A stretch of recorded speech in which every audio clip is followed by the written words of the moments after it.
My guest today on 12 Minutes With is France's Minister Delegate for Europe, Benjamin Haddad. Minister, really good to have you with us. Thanks for having me. So I need to start by asking you about the situation in Ukraine. Russia is now threatening further strikes on Kyiv after we saw those horrendous attacks of the weekend with the hypersonic Oreshnik missiles. Is it now time, do you think, for Europe to really get seriously involved in peace talks, including speaking to Russia?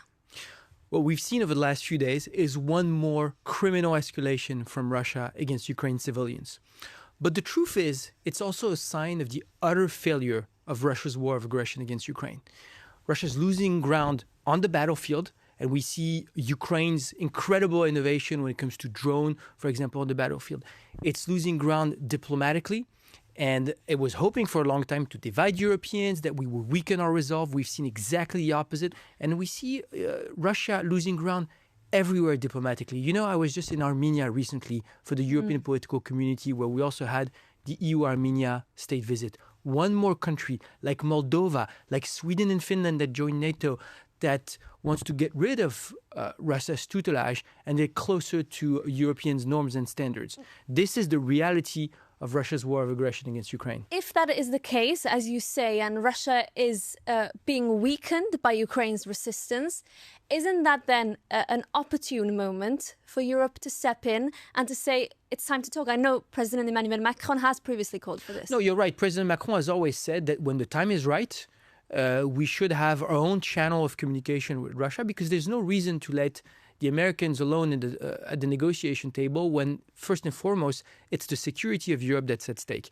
Now, you have to look at the reality, which is that Russia is not engaging seriously in diplomacy. It's not interested in the ceasefire and peace. It continues its escalation. So I think the key now is to continue to provide our support to Ukraine, is to continue to increase the pressure on Russia economically. So just for clarity, I understand you're saying now is not the right time. And if so, doesn't it make sense for Europe, nonetheless, to be preparing for that time, including thinking of who could do this role, who has the credibility, the clout to speak to the Russians? No, look, I see that this debate is going on in the media and the commentary, and you're right that, once again, Europeans need to take matters in their own hand, and so there's no reason why we should let others negotiate on the behalf of the European security architecture. So Europeans should be ready also to have their own diplomatic track, as President Macron has said repeatedly. But I would say our priority now, clearly, is to continue to support Ukraine, to continue to increase the pressure on Russia. In the meantime, Ukraine is pushing for swift progress on its enlargement path. The German Chancellor, Friedrich Merz, has recently proposed, of course, this kind of concept of associate EU membership. Participation in talks, but no real vote.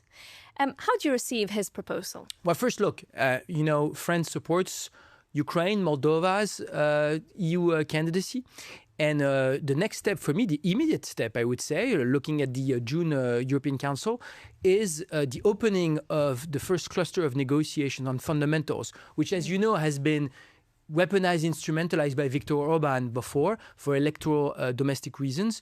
Now that he lost the elections, I think, it should be based on the own merits. And each country should advance based on its reforms, on the integration of the acquis communautaire. Ukraine and Moldova are ready to open the first cluster. So first, let's do this. And then it's important that we continue this work on the reforms. This is why, by the way, we've always said there's no shortcut. It's a demanding process. It's about the fight against corruption, the independence of judiciary, the protection of minorities, etc., etc. Now, with that being said, France was the country initially that pushed, a few years ago for a more gradual form of accession, where you integrate certain blocks of policies. And I understand also the need to send a message, to send a signal to the Ukrainian population that we want Ukraine down the road to be a full member of the European Union. So we're ready to work also on how to perfect that gradual integration. And I think opening the debate and opening the conversation on this is positive. But Ukraine would say this is part of our security guarantees. This is actually about securing our future. And there are active efforts from the US, for example, to broker peace talks where these kind of details will be discussed. So I'll ask you again.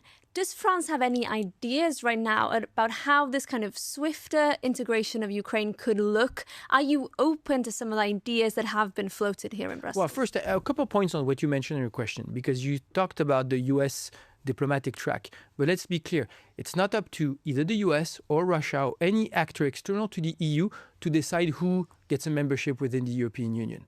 That's a negotiation, a track, a reform process of Ukraine with the Europeans, and we're there to support Ukraine, we're there to accompany Ukraine. There is no shortcut for this accession. This is precisely, by the way, why the public opinion support the enlargement process in the candidate states, is because they know that it's synonymous with anchoring the rule of law, with anchoring liberal democracy, with ensuring checks and balance, ensuring the fight against corruption. We've always been in support of more gradual accession, where you don't, switch off and off the light when you get in, but you progressively integrate certain blocks of policy. And that's work that we can shape, that we can work on with Germany, with our partners, with the European Commission. I want to ask you about the EU's long-term budget, which is under negotiation right now. And there's clearly a rift between the more frugal, let's say, states who want a smaller budget and those, and an increasing number of countries who say we need more own resources and we need more joint borrowing. Where does France stand in the middle of this, and can you mediate between these two camps? Look, it's very clear when you look at the historical situation in which we're in right now that we need more investment capacities for Europe to strengthen our strategic autonomy in all the key strategic areas. When you think of defense, space, AI, quantum, green tech, this budget, because when you're going to look at it through an accounting perspective, at the end of the day, it's a political and strategic conversation about the kind of Europe that we want for the next decade. In this context, yes, we need an ambitious budget. And it's true that it cannot rely solely on the contribution of the member states, because there's not the fiscal capacity for this, let's be honest. So this is why, and France has said this repeatedly, a sine qua non condition for us for the adoption of the budget is having an ambitious package of own resources. I think what's important, these own resources, that they don't weigh on European companies or households, but more on actors that are external to Europe and protect our single market, and that they don't duplicate national resources already existing. And then you mentioned common borrowing. Yes, look, we did it in another critical moment for Europe. We did it, of course, during COVID with Next Generation EU. For the first time, we managed to overcome a taboo and pull together common debt to be able to invest into the recovery of our economy. But let's be honest, we also did it just a couple months ago with the 90 billion loan to Ukraine. And once again, we borrowed on the market with safe liquid assets from the European Union. There's actually a lot of demand on markets for assets coming from the European Union, which is a reliable, trusted financial partner. And I think when you look at areas like defense, like space, or like AI, where we're underinvesting, we're under-leveraged compared to the US, for example, this is where it would make sense indeed to once again borrow on the markets and inject investment massively to support our own innovators, our own companies. Your president, Emmanuel Macron, has been pushing for this, of course. In February, he did say at the previous summit, which was held here in Belgium, that there needs to be a plan now to kind of revive Europe's competitiveness by June. That's really around the corner. It's next week. So has progress been made in terms of convincing others that Eurobonds, joint borrowing, is the way to go? And if not, could France move along with like-minded countries despite not having the support of the 27? And I think when you have a core group of member states that want to move forward, that want to deepen their integration and cooperation on these issues, then, at some point we should be able to move forward and create momentum for others to join. Now, on your first question, has there been a plan and a move? Yes, because the Commission actually proposed a plan that's drawing on the Draghi and Letta reports called One Market, One Europe, that precisely gives, I think, an ambitious legislative agenda for the next couple of years to deepen a single market, whether that's on reducing our internal fragmentation with the Saving and Investment Union, the 28th regime, whether that's on simplifying all norms, and we need to accelerate the work that we've done with the different omnibuses, whether that's on investment, and we mentioned on the MFF, we need to protect our industry more. Let's not be naive. The Americans do it, the Chinese do it. We're facing tariffs from the US. We're facing a more aggressive trade practices coming from China with subsidized overcapacities on steel, on EVs. They're coming and they're having a very destructive impact on our industry. And that means also tougher measures against China to address these overcapacities that you mentioned? Yes, because at the end of the day, we're for trade, but we're for reciprocal trade, fair trade, on a level playing field. But we can see that the time is running out.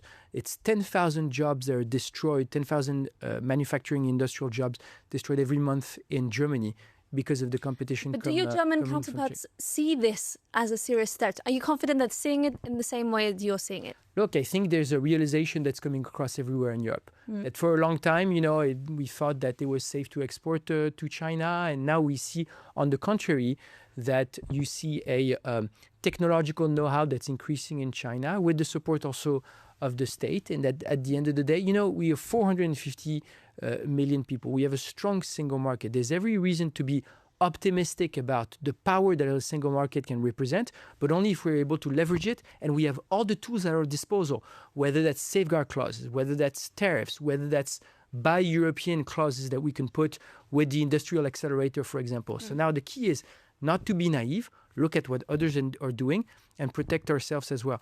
Look at the US. The US, they didn't have to wait for Trump to do the Buy America Act. They didn't have to wait for Trump to do the Inflation Reduction Act, which is a massive... Has Europe been moving too slowly, Minister, on this? Yes, I think so, because I think that we're still maybe sometimes the last evangelist of a religion that no one is practicing anymore. The religion of unfettered free trade, of the WTO, which clearly China and the US have abandoned a long time ago. So, the commitment to this international law, international trade law, it's important, but you have to be strong to be respected. You have to be able to defend your interest as well. And you have to be able to use all the tools at your leverage, especially to impose just a very basic principle of fairness and reciprocity. Okay, Minister Haddad, thank you so much. Thank you.